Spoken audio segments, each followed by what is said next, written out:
kuan pagsugat ito ato ni ingong kuan nay nilakaw ko na ato ni ko nay ang ihana ni mo ni kuan nagpapila po ko sa ngan China Suito to si kuan ni ato ni si Mama usa to pang Richelle Alberca. Kaya ko na atong inabiyon si Ma'am Richelle Brigadadyo. Michelle. Ma'am Richelle, sa diyan na mo sa Karkar Provincial Hospital, unsa man giatiman dayon? Oo, giatiman din siya, attorney, paglusad na mo sa rescue van. Unya? Ito, gisakay na siya wheelchair pasulod. Ya, sa pagsulod pa lang nila, ang iyang bana, ning-fill up dito sa para admitting. O din, ang iyang mama anang namatay karon, diha na may resita din gihatag, dahil ipalit niya. Moto nga, ako mo'y dito may nakatanaw niya ni Ana ang kuhan dito, doktor nga. Ma'am, sulod diri kay, pasudlon ko dito kay ako ba kuno'y tagtungod sa katong nanganak ko. Kanang ma'am, dili ra ba ako, kanang nikuyog lang ko din kay para nga matabangan ako sila. Di mo to nga dito, wala ra siya kadugay, diha na dahil ingon ko nga, diha may nurse na mong kuyog, ikan mismo sa bugo.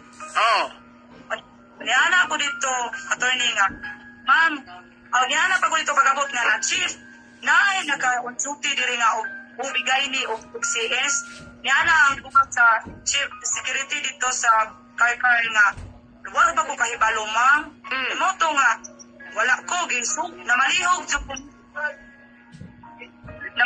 dyan ko mismo sa amuang nurse nga gikan sa bugong adala nga, palihog ko nung sulod dito ma'am, pagpangutana ko nung naabay ubigay ni og TCS kay mahura ba na sakit nga mudawat sila pero di ay ito kulang.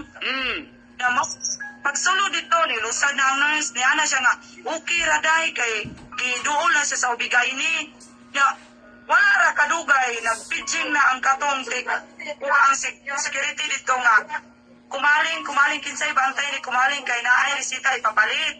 Di mo to gakabad-kabad kong tawag sa iyang bana nga, ya, dali diri kay na, gatawag ang security ni mo. Motong giduol siya dito, gidawat niya ang resita. Motong, hinduol na ko ang iyang bana, ingon ko nga, di naman nag-nurse, kumamusa din ang resita, kay usara man siya. Ingon to yung anak ko nga, kaya akong nasabtan dito, attorney, virgin, ramay, huwag ko kawalo kung sa to. Namoto nung utak ko, ni Ana ang nurse na mong kuyog, para induce mani, kung anong induson siya ma'am nga, isiis mga siya kay, bawal siya pautngon kay mag-bleeding.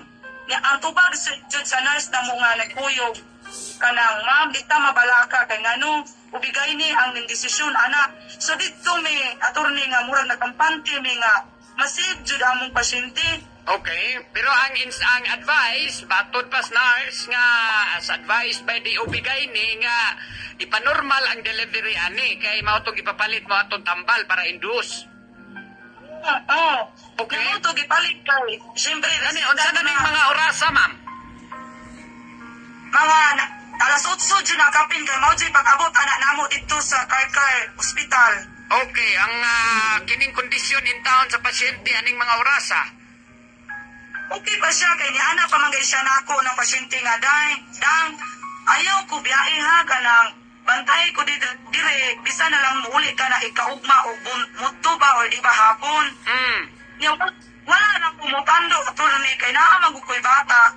Bisan usara kong anak pero kinahanglan pa mangguna kay ting klase manggod.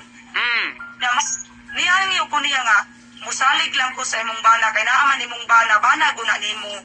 Ako na to siyang giingnan nimong bana nga maunay buhata ayaw paabot og alas 12 sa gabi idyo dinhi. Kung dili gid gani na sila mo sis, pa-refer dayon ayaw padugay-dugay kay dili raman kay kani may ospital. Nya, wala lang ko. Siyempre ang yapong bana sir di mang attorney dili man kita kaingon nga kanang masisi na to siya kay naabya siya sa ka problema nalibog siya.